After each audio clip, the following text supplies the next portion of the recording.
Hi, and welcome to the Butler Pond. Butler actually has a couple ponds, but this one we refer to as the lower pond.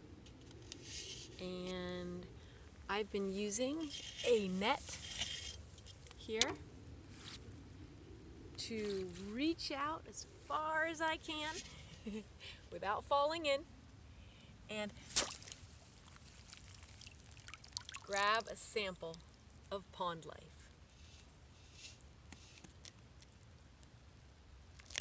I've been able to collect a couple different organisms. Let's start with our tadpoles.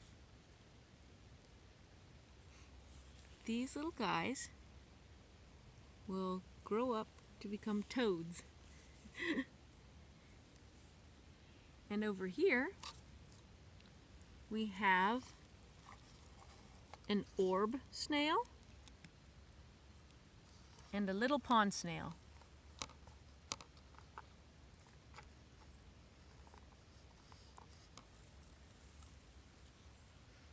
There's a bunch more tadpoles. It's nice to have a collecting container like this.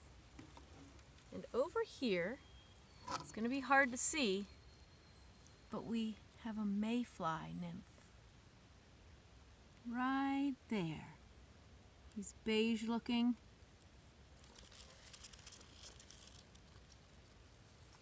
And then, to my surprise, there were actually duck eggs here. You can see the broken shells, and my guess, hopefully, is that after the mother duck incubated, they hatched open and are safely swimming around this pond or another one close by.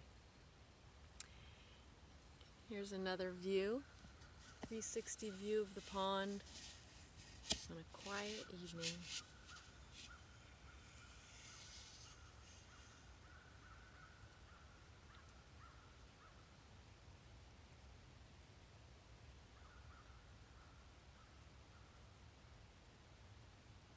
If you're wondering what all the plants all around here are, they're called parrot feather, and they're actually an Amazonian aquatic plant that is sold in pet stores to put in aquariums. And this plant got out into the wild and may eventually take over the pond, but it can't handle dryness and it can't handle cold. So if we can figure out some way to dry it out in a very, very cold winter, we may be able to eradicate it.